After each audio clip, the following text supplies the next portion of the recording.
4 is here. District play has officially begun. Welcome into Friday Night Lights. I'm Curtis Quillen. And I'm Matt Lively. In our game of the week, non-district play is wrapping up for one of our area's highest ceiling teams. Before the season, Rogers was named a dark horse in 3A Division II Region 4. Tonight, the Eagles are looking to fine-tune a couple things against undefeated West, which is aiming to keep the ball rolling with an explosive offense. Unstoppable force meet immovable object in this Rogers defense, allowing well under West's scoring average. Right before the half, Gage Gordon pushes his way through the Eagles line on 4th down. He gets it. Trojans inside the 10 a few plays later. Joseph Pendleton punches it in from the 1, and West takes a 21-13 lead into the break. Start of the third quarter, Riley Dolgener scrambling, hits Zach Davis back across his body, and he is off 60 yards down the sideline. A long touchdown run. Nobody's going to catch him. The Eagles trail 21-20. They go for 2. Dolgener doing what he does best as a senior. Oh my goodness. Huge pass way into the corner of the end zone, finds Christian Riley somehow, and it's all tied at 21. Next Trojans drive. This time it's Zane Minen under center, takes it himself, runs it to the outside, almost punishes Nikki Latarullo, but she gets out of his way. 1st and goal. Once again, Gordon, keeper, he's got it. 1-yard touchdown. Trojans go in front 26-21. The PAT is blocked. It's a back and forth game all night, and West gets a 35-28 win. You know what we like here at Friday Night Lights? That's front row seats. You know who had one? Nikki Latarullo is there with the victorious West Trojans. Hey guys, I told you this game was going to be a nail-biter. I knew it was going to be decided by a touchdown or less. I'm here with our Week 4 Game of the Week champions, the West Trojans. Congratulations, guys. Yeah! Who wants to take the trophy? All right, well, last year they were our Game of the Week champions in this exact same game, so I knew it was going to be a close one. Coach, how's your heart rate doing after that? You know, it's racing a little bit, but, you know, just so proud of our guys and that total team effort that we put forth today, and, you know, the staff that worked so hard this week on a short week to prepare a good plan tonight for us to come out and be successful. What was going through your mind in that final drive of the game when they had the ball, 28 seconds in the red zone? You know, I just knew our defense was going to find a way to come up with a stop. You know, we work that drill every Wednesday afternoon in practice, and so, you know, it's nothing new to us, and they know how to handle those things. And so, you know, we got fortunate that we got a turnover there at the end and was able to get the win. How important was that final touchdown for you guys to really seal the deal and put you ahead? You know, it was. We ate a lot of clock and chewed up some time and really, you know, drove the ball down the field and was able to punch that in. And then, you know, hopefully wish we'd have got that last one in and could have, you know, gave us a little breathing room. But just proud of our kids and our coaches and the effort that everybody put forth tonight. And what does this say about your offense to be able to score this many times, just answer back to every time they scored? You know, it says a lot. You know, it shows our kids that never quit. They showed a lot of grit tonight and fight. And, you know, just proud of, you know, even some times that we were behind the chains and put ourselves in some bad situations. You know, never give up, just kept fighting and knowing that somebody was going to be there to make a play. All right, and quarterback Zane Minen, big performance from you today. What was going through your head in that final drive when you guys ate the clock up? Just making sure to hold the ball and not fumble or something and just try to get down and get a first down. And how proud are you of your offense to be able to make plays like that, and then as well as your defense to make those stops? I thought we did great. We played very tough, very hard, and we played a full 48 minutes. And also your fan section was very rowdy today. A lot of people made the trip. How important is that for you guys on the road? Man, that's a big thing. It really turns the tides in the games. It really gives us some energy. And how are you going to carry this into district play next week? We're going to go and get a win, and we're going to be 5-0 next week. All right, these are the undefeated West Trojans, our Week 4 Game of the Week champs. We'll talk much more about this game, but I'll send it back to you guys in the studio. Newly ranked West Game of the Week champs. That was a good one. We'll check back in with you in a bit, Nikki.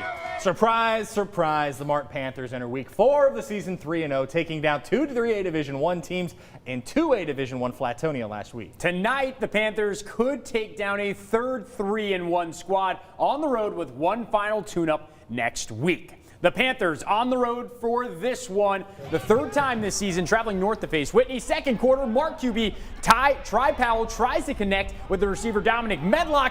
Whitney is called for the pass interference. You can't do that. Then Jonah Ross lines up in the backfield, has a nice run, and it sets up the big play of the drive, which is Kyle Darian Campbell up the middle.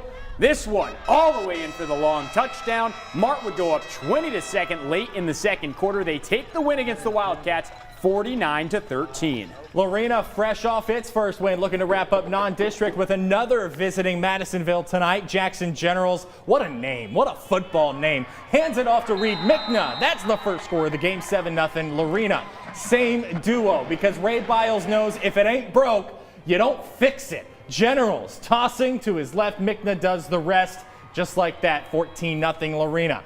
Generals, again, more Lorena. Is going to hold it for a second. Then he's going to find a different guy. This one not named Reed Mickna. How about Colton Dale? Touchdown Lorena, 21-0 at that point. All Leopards all night in this one, 49-16. Lorena, winners. Now we go to Troy on the road, wrapping up non-district play against top-ranked Franklin. In reality, though, this one wasn't close. Jaden Jackson takes the pitch to the weak side. He's gone. Lions take the early 14-zip lead. Later in the quarter, it was a Marcus Wade. He hands off to Malcolm Murphy, and anytime number 24 touches it, you got to get a camera on him. It's a problem for the defense. Look at him, break one, break two into the touchdown. He turns on the afterburners, and where's the TD dance? There it is. Malcolm, this one is all Franklin. Okay, folks, here's the play of the week. Spoiler alert for tomorrow. Wade throws a bubble to Murphy. Nope, doesn't like what he sees. He cuts back, cuts forward. Where's he going to go? Uh-oh. To the middle of the field and gone. Full control right here are the Lions. Bingo. I have a feeling this will be shown in film tomorrow in Troy. It might be shown on ESPN Top 10. And then just for fun, Bobby Washington takes the rock. This dude is a bowling ball. 1 down, 2 down, 3 down the sideline, and in for the score. The Lions are ranked #1 for a reason. They win by 50+. Undefeated Academy looking to maintain a 4-0 start at Lago Vista tonight. Let's go to the shores of Lake Travis. Academy early goings here. Vikings are driving. After a Viking fumble, Academy driving, and it's picked off. That's not good. Chris Lancaster's going to have an issue, especially with the face mask penalty there. No worries, though. Later, Vikings driving again on the option. Quarterback can't make up his mind. We got a fumble. Coughs it up. Darian Franklin does the rest. Yeah, that's 6 points, Mater D. I'll take that one. Academy with the early score. Later on, Vikings driving again. In Lago Vista, quarterback Bowen Staub. That's another good football name. This one, a touchdown from 51 yards out. Yeah, he's very fast, as the Bumblebees learned tonight. 51 yards, 2-point conversion's good. Academy gets the win, 30-28. You know what I say to that? Stank. Yeah, these bees are for real. All right, we're just getting started on Friday Night Lights. Don't you go away. Up next, we check in on a light week in Class 6A.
Look, I hope you've got your tickets because tonight District 11 6A play begins, and now these games matter. Yeah, they do. That means Shane Anderson's squad's path to the playoffs begins tonight at home. Panthers opening district play against the Indians of Waxahachie inside the friendly confines of Panther Stadium. First quarter, Haxie driving and coughs it up for Mo. Boston Pate recovers, and the Panthers are in business deep in Indian territory. 4 plays later, though, Midway facing 4th down, going for it. Dominique Hill brought down at the line. Turnover on downs. Next play, ensuing Hatchie drive. Blair Hawkins with the catch in the flats. Turns on the afterburners all the way down the sideline. Excuse Shane Anderson's head. He's actually, working, coaching in this game. That add-on 15 for the horse collar. A few plays later, Roderick Hartsfield Jr. on the keeper punches it in from the 1. Let's go to the scoreboard. This one, Waxahachie walks it off for 24-21. Midway needed it. All right, Waco High also opening district play at home tonight, hosting Mansfield. Homecoming night at Waco ISD. Second quarter, Davion Long scrambling, can't get away. He is sacked, taken down in the backfield. The very next play, they're looking for something, a little energy, but what happens? A little bit of the same. He just can't find the room. It would be like that all night long. Mansfield wins it 34-28. Lake Belton is 3-0, looking to keep it rolling tonight against Cameron Yo at Tiger Field. Broncos rolling in this one. They're up 7-0 here, looking for more. And it helps to have an explosive athlete in the backfield like Micah Hudson. He's going for the corner. He's got it. It's 14-0 in the first quarter. We go for the second. And Hudson shows his skills at the wide receiver spot. Watch this. Spin, juke again, goes to the sideline, shakes a guy, throws him off, says, "Get off me, bro." Check and ankles. Then finally gets brought down. And the Cameron defense looks like, dude, what did we just sign up for? A lot of big plays tonight. The Yeomen fall 28-14. Here's another Lake Belton touchdown. Broken ankles on that field. Oh Mine my hurt. goodness. All right, University opening district 5A Division II play tonight. They lose 21-45 to Joshua. On the road. So that's a tough district to be in, and Joshua's on the way up. Okay, we've got a lot more Friday Night Lights ahead, but before we go, we got to take in a listener. We got to take a listen at the winner of this week's Battle of the Bands. Congratulations to the Holland Hornet Band. We'll be right back.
Earlier tonight in our game of the week, West got a big win at Rogers. Huge. Let's go back out to Nikki Lattarulo, who is live at Merck Field in Rogers. Hey, Nikki. Hey guys, I told you this was going to be a great matchup, and it definitely didn't disappoint at all. West started off early with a touchdown, and then Rogers answered back in the second quarter, and it was all gas, no brakes. I just needed to say it.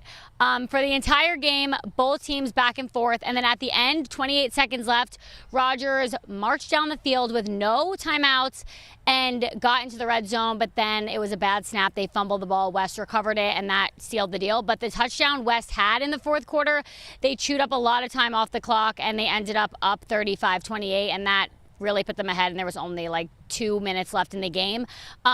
Rogers, though, a lot better of a team than I think people are giving them credit for. This could have been either one of these teams' game, but we're going to talk more about this in the live stream portion, but for now, I'll send it back to you guys in the studio. Gas, no brakes, unlike Texas at Arkansas last week. That does it for the NBC portion of Friday Night Lights. We're not going away. No, go to your laptop, smartphone, or tablet and join us on the KCEN TV Facebook or KCEN News YouTube. We'll see you there.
Welcome into the live stream portion of the show tonight alongside Matt Lively. I'm your traffic cop, Curtis Quillen. We'll be joined by Nikki Lattarulo in just a moment. In our game of the week, a high-flying offense hits the road to face a staunch defense. Yeah, West has scored more than 40 in each of the first 3 weeks this season, while Rogers hasn't allowed anyone to reach that mark. In Rogers' 2 wins, the Eagles have allowed just over 20 points a game. Yeah, and meanwhile, undefeated West joined the rankings in 3A Division I week at number 10, and the Trojans got the win tonight 35-28.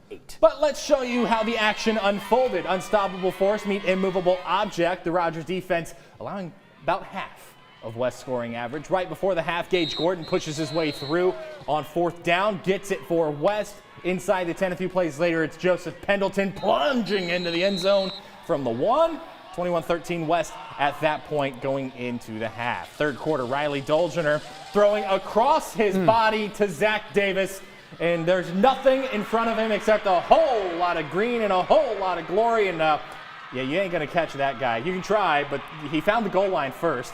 21-19 at that point. Eagles going for 2. Dolgener Same thing, looking like Johnny Manziel. Same play. Going for 2, and Christian Riley is coming up like Mike Evans, and he found the catch. We're tied at 21. Next Trojan drive, it's Zane Minen under center. He calls his own number and almost plows over Nicky Latarullo in the process. No, don't worry, no sports reporters were harmed in the making of these highlights. Next, it's Gordon on the keeper from the 1. Yeah, you know the rest. Trojans get the win in the game of the week. I got to talk to management because Nicky Latarullo gets a lot of front row tickets this season. Yeah, Nicky, what is with that? Yeah, no kidding. Nicky, this was a good one tonight.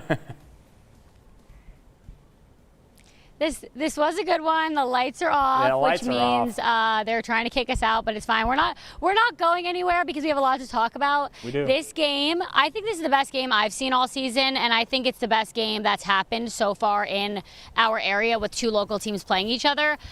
Any team could have won this game. Rogers fought all the way till the end. If they didn't fumble that ball with 28 or less seconds remaining, I think I might have been standing with a different team because they went for 2 earlier in the game and got it, and also West went for 2 earlier in the game and got it, so they probably would have went for 2 and got it, and the outcome would have been different. But we can't not talk about the way West's offense just plowed down the field every single drive of the game, and they had 2 quarterbacks. So it was Zane Minen is their starting quarterback, but then Gage Jordan plays on the Wildcat for them, and that was working for them because he scored 2 touchdowns, and then Zane scored a bunch himself. But great little thing they got going with those 2 as quarterbacks, and then the rest of their offense was on fire. Their defense stopped them, chewed up the clock at the end of the game, which was really kind of what sealed the deal. So West goes on the road to open the season next week in Dallas, and then right now they're 4-0. So I think they think they're going to be 5-0 after that game, and I think that they're a team we're definitely going to keep our eye on this year. As well as Rogers, I think they have a pretty good advantage in their district as well. So great game of the week, 35-28 the final. Could have went either team's way, and I'll take credit for this game of the week choice. Guys, what was your thoughts? You earned the credit for this one. To pull back the curtain a little bit, last week we get done with the show, I look at Nicky and I go, I have no idea what we're going to do for game of the week next week, because there were like 4 options. Well, we found it. We found it. And I'm reading through all the local matchups, and I get to West Rogers, and Nicky goes, let's do that one. And I was like, let me sleep on it. Because last year it was the same game of the week, and it was the same thing. West won by 1 touchdown, and we're like, oh, it's different teams this year, but decided by 1 touchdown again. They were projected to win by 18. I knew it wasn't going to be that spread. That was a little rich for me, but choice. I can't take any of the credit. This was a Nicky Latarullo special tonight, and it sure delivered. Nicky will check in big picture in just a bit. Yes. All right. How does she keep getting these I don't good know. assignments? I'm wondering. I I got like the management. burger last time, but the game was okay. She gets Right. like the really good game. She gets the good game. Yeah. And they've got good concessions in Rogers, but nothing like Grossman. No, it's the way it goes. It's a rivalry that's becoming more fun with each passing season. La Vega and Argyle. Yes, 6 meetings in the past 3 seasons. Tonight, the Pirates and Eagles clash in what is likely the first of 2 meetings this season. The Pirates were hosting this one. Yes, down 7-10 in the second quarter. The Pirates had a few big pickups. They just couldn't get anything going. And then right before half, Jacob Robinson airing it out. Great defense by Jesse Major Sterling. He had a phenomenal breakup. And then very next play, 4th down, they try it one more time. They can't get it. It's turnover on down. So now, right before half, La Vega's going to try the same thing, airing it out, just coming up short. They would go into half trailing 10-7, and then Argyle ends up getting the win 17-14. You know what that means? It means La Vega will win in the playoffs. Exactly in all what that likelihood. means. Salado aiming to snap a 2-game losing streak at home against Mejia tonight. Narrator, they had no problems with it. The Eagle running game was virtually unstoppable. 36-0 Eagles to start. The second quarter didn't take long. right up the gut. 43-0 Eagles at Troy, that point. shield your eyes. And then, yeah, that's more of the same. He's sprung. It's a foot race, and guess what? He won. They put up 50 points in the first half. Every handoff in the first half for Salado was either a first down or a touchdown. 57-zip is your final. That's a blowout. All right, Gatesville on the road facing Hillsboro. Gatesville QB Wesley Brown takes it to the left. Look at him scramble. The big man getting up on his horse and piling in. That's good for the score. 2-point conversion was good. 8-0 Hornets. Then Hillsboro quarterback Ricky Montoya scrambling around, throws an interception to Gatesville. Jacob Baker almost takes it all the way in, gets to the goal line before he's taken down. And then the very next play, who else? Brown takes it around the left side for the score. It's good again on the 2-point conversion. 16-0 Hornets was the score in the first. And then look at that score, 40-6. Way to go, Gatesville. The jerseys make me look like I'm watching a 1950s Ivy League game. Yeah, I like it. I like it. Yeah. Let's drop down to Class 2A tonight along State Highway 95, a battle of unbeaten. 3-0 Rosebud Lot turned a corner this season as it travels to face 2-0 Granger. So, as Rick Renner would say, somebody's O must go as both teams wrap up non-district play and what Ryan Fight affectionately called a cat fight. The undefeated Cougars at Lion Stadium. First quarter, Granger's Johnny Ryder runs about 5 yards. That's a Lion touchdown. 6-0 Granger early on. Rosebud Lot answers, though. Here is a touchdown for the Cougs as a 2-point conversion would get converted on that one. Makes it 8-6. Rosebud Lot. Ryder in scoring position. Snap goes over his head, facing pressure from the Cougs. Here we go. Hail Mary attempt, and who comes down with it? Jump ball, ref. What's the call here? That's a pick in my book. It's a pick in my book. The referees in this one said touchdown Granger, 18-8 at that point. Rosebud Lot would come storming back to tie it at 24, but Granger gets the win. Undefeated Chilton looking to keep it going tonight on the road at Axtell. Justin Havard still adjusting to his role as the new head coach for the Longhorns, but it was the Pirates who pounced first. First possession, senior Braylon Fisher takes the pitch to the outside and gets them into the red zone. A few plays later, I love this guy, Jamoran Benjamin buoys his way into the end zone for the score. 7-0 Chilton. The very next drive, this tackle pinned Chilton back deep. Axtell had him 3rd and 23. You're thinking things are going to go well. Little dump play. This is Dalen Ford to Jabrian Davis. All right, it's going to be okay. It's going to be, oh no. Oh, he's gone. Oh, that's a really good run. Yeah, it's a pretty good run, and here's how it ended. 47-0 Chilton. So a 57-0 loss and a 47-0 loss. We don't love that for Axtell. After a really good win over Bremont 2 weeks ago. Yeah, not sure what's going on. All right, two of our area's most impressive 2A programs this season faced off tonight as both starting district play in the coming weeks. Undefeated Crawford at Holland, and for the 4th straight year they're playing. It's 3rd down. Luke Torbert. Yeah, that's a 16-yard gain. That makes it 1st and 10. A few plays later, it's a bad snap. Torbert picks it up.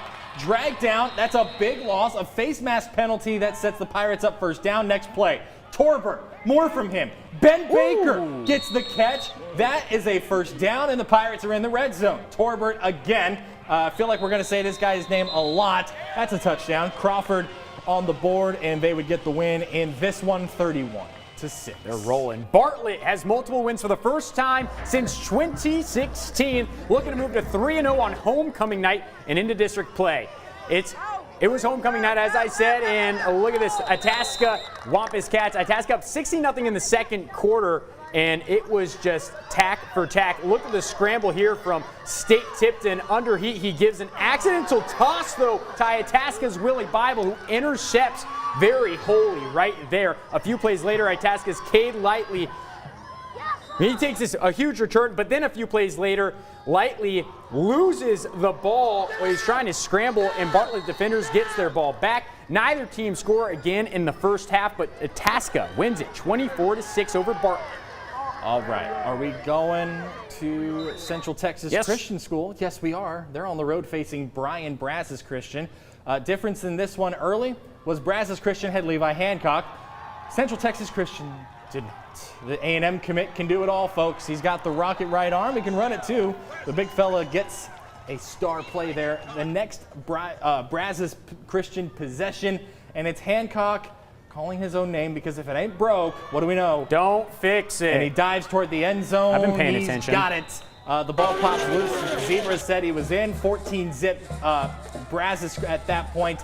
What's the final score in this one? It was a long night for CTCS as they make the drive back to Temple. We don't have a score. We will try and get that for you. It was 55-21 in the fourth. We'll assume that was a final. We'll update you if we find out. All right, earlier tonight we showed you Lake Belton moving to 4-0 in its first varsity football season. After a win over Cameron Yo, joining us live on the FNL hotline is the head coach of the Lake Belton Broncos, head coach Brian Cope. Hey, Coach. Hey, guys. Thanks for having me on tonight. Of course. Happy to have you. Congrats on the win. You guys are rolling 4-0 with, and I cannot stress this enough, absolutely zero seniors in the school. What's clicking for you guys right now, Coach? It's a testament to our kids and their hard work. It starts in the weight room. That's where you win championships. And Cade Cole, our strength coach, has done a phenomenal job. And then we've been fortunate to make plays when we needed to. And our offensive line dominated up front, and our D-line did a great job again tonight. Coach, this is called Coach Talk, but I'm hoping for something that isn't Coach Speak here. Be honest with me. At this point in the season, did you expect to have the record that you do? I knew we had a challenging schedule. Poteet's a top 25 team. Cameron Yo is a top program, and we still got to travel to Orlando in 2 weeks, along with playing some new schools. When you don't have seniors, every game's a dice roll. And so far, we've won those roles. Coach, we showed the highlights earlier. My ankles are still sore from watching Micah Hudson. Just a stud for your group. What is it that makes this kid so special? It's his hard work in practice. He's doing a great job there, learning how to be a leader. And then when the ball's in his hands, he makes plays. And he's also an outstanding young man. And so it's a lot of fun. It's a lot of fun to coach, but it's not just him, man. We got 45 other kids on that varsity that are a lot of fun to coach and be around. And our coaching staff is doing an unbelievable job with him. No kidding. With each passing game, do you get more excited for next year when you're in a UIL district? Honestly, not yet. I'll enjoy this one for the next day, and then we're on to Katie Jordan, which will be another tough test, and we're just trying to be 1-0 every week and not worrying about the future yet. We'll worry about that when we get to off season. Hey, Coach, just with the fans that are pouring into Tiger Stadium week after week for you guys, just what's it been like before your eyes to watch all of this unfold? I know a lot of work has gone into this season to make this possible, but just give me the overall picture of what this has been like for you. There's moments when you're building a program where you just sit back and put a smile on your face. The first win in school history, winning the district track meet, seeing what we have on 212 day at the end of elite camp. And then tonight was one of those days when you get to play a storied program. And Coach Rhodes does a good job over there. And man, it's been tonight was another night just for me to put a smile on my face and really appreciate all of our coaches and their hard work and what they give up from their families to help develop this program. And then our kids, we're asking them to be uncommon and go 1 degree more with 212 effort. What a run for Lake Belton, Coach. Good luck in Llano in a couple of weeks. Good luck the rest of the way.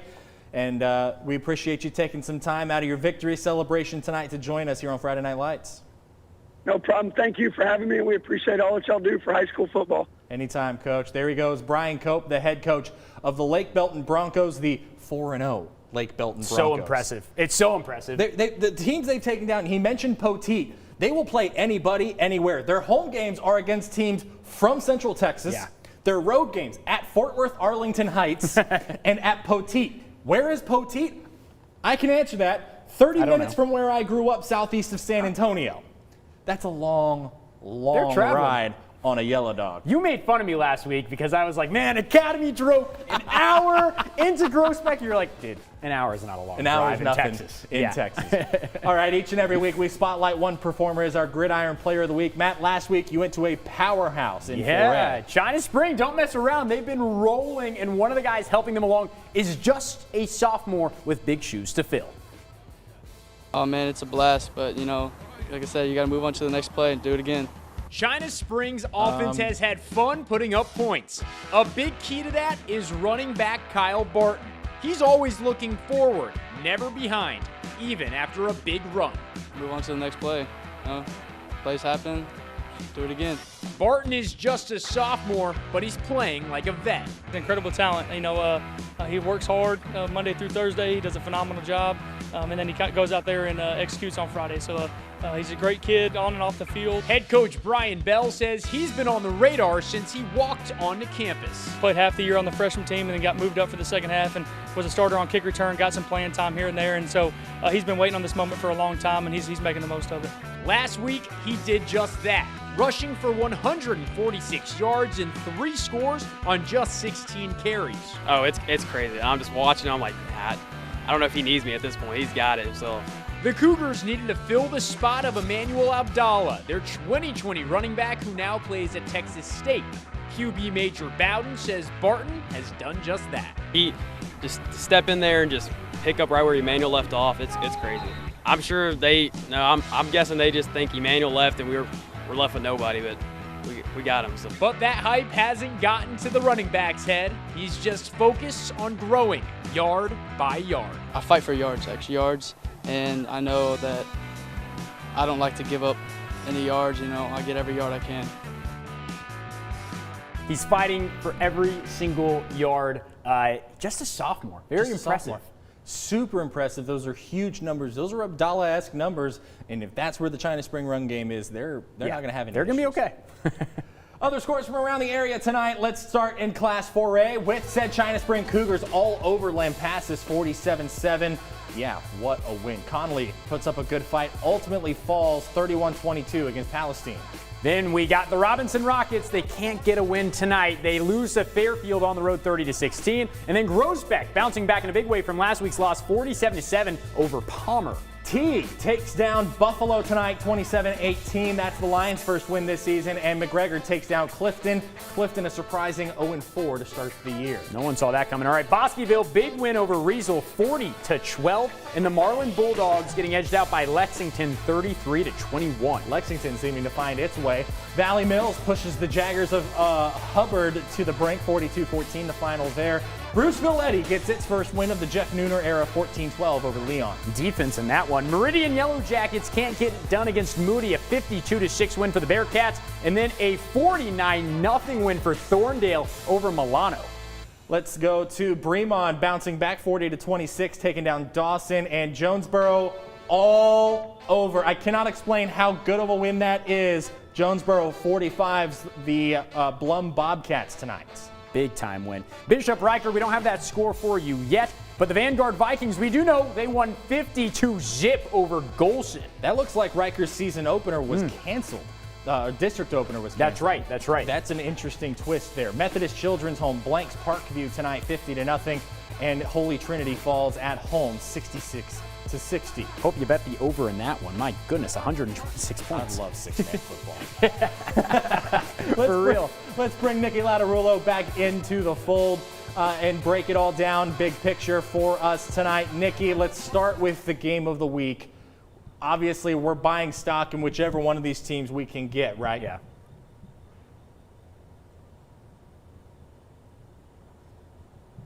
Nicky, can you read me? All right, Nicky's gone. Sorry, did you guys? I could not hear what you were just saying. Technical difficulties. Restate that question because I did not hear it. Okay, we've got Nicky Lattarulo again. Nicky, let's start with the game of the week, breaking it down big picture.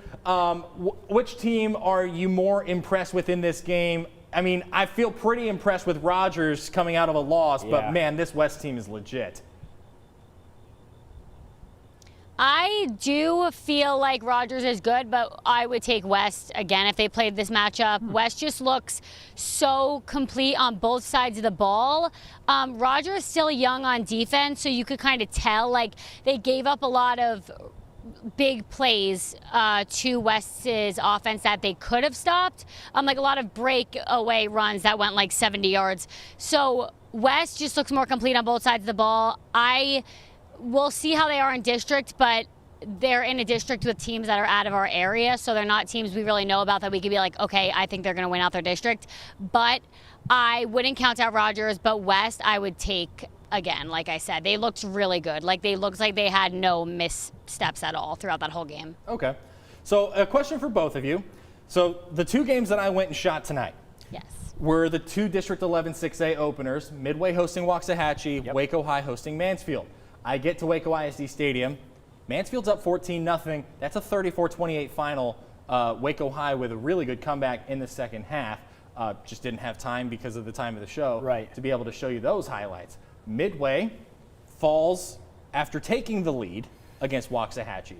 Which result is more impressive? Matt, we'll start with you.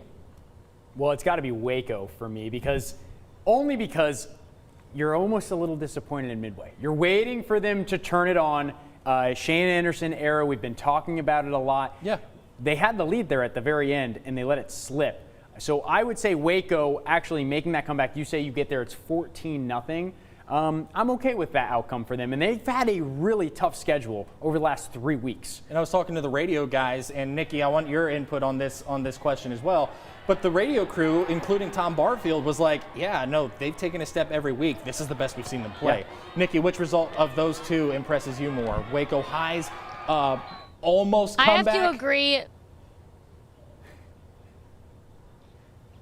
Yeah, I have to agree with Matt. I think Midway, it's just I refresh my Twitter during the games, and I'm just like, oh, like they could have held on, or like they could have made a step, and it's been that way every week. I'm like, I look at the score and I'm like, oh, Midway's down. Like, come on, like you got to do something. Yeah. But then Waco High, it's like they don't. Midway has like a pressure around them. I feel like people are like, okay, Midway's got to be good, and then Waco High, I feel like they just get counted out.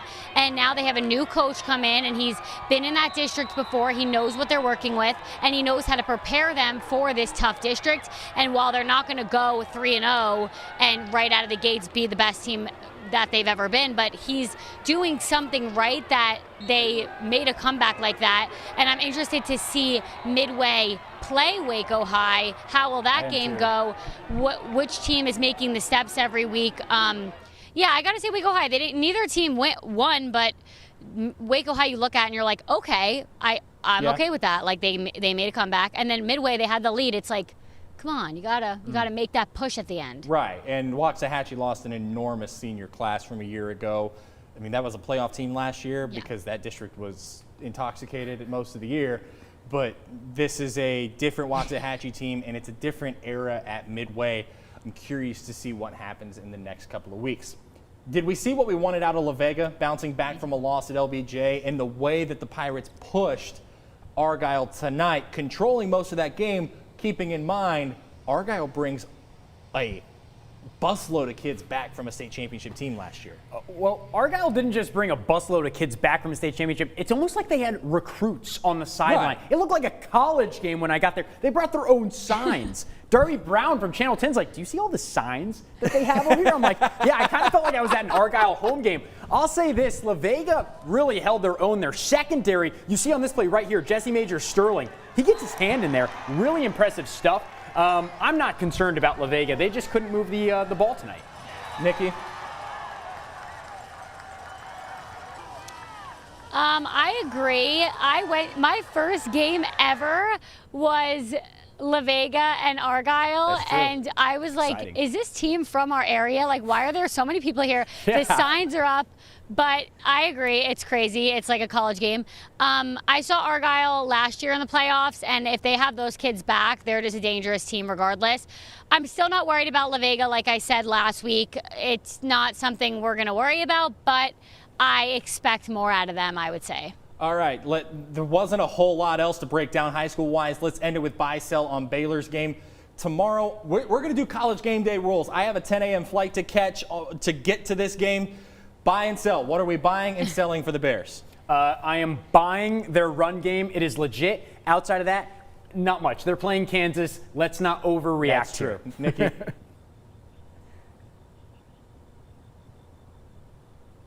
Me? Yes. I'm going to buy Tristan Ebner jumping over someone again for a touchdown. Okay. And then it's Kansas, not much to sell at this point, let's be honest. This is a team that couldn't get its not plane much in the to air for sell, Big not 12 much to Media sell. Days. But they're going to get the win. They're going to get the win. Yes. That's fair. All right, Nikki, enjoy it. Have a good weekend. Catch her on Weekend Edition tomorrow. Catch this guy on Weekend Edition as well tomorrow. Thank you for spending part of your week with us. That does it for week 4 of Friday Night Lights. On behalf of Nikki Lattarulo, Matt Lively, director Rob Kelso, Michael Graham, producer Samantha Cruz, and all of us working the late shift here at 6 News. Thanks for watching. We'll see you next week under the lights.